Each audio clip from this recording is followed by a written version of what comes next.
Senator Nancy Binay has decided to go on self-quarantine.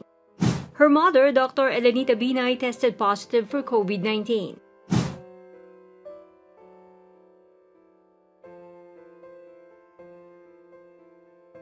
Her father, former Vice President Jejomar Binay, tested negative for the virus.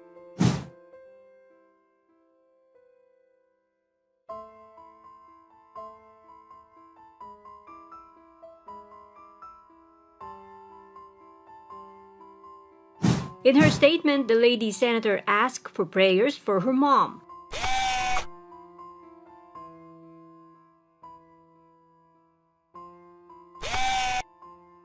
The Politico appealed to the public to practice health protocols and have themselves vaccinated.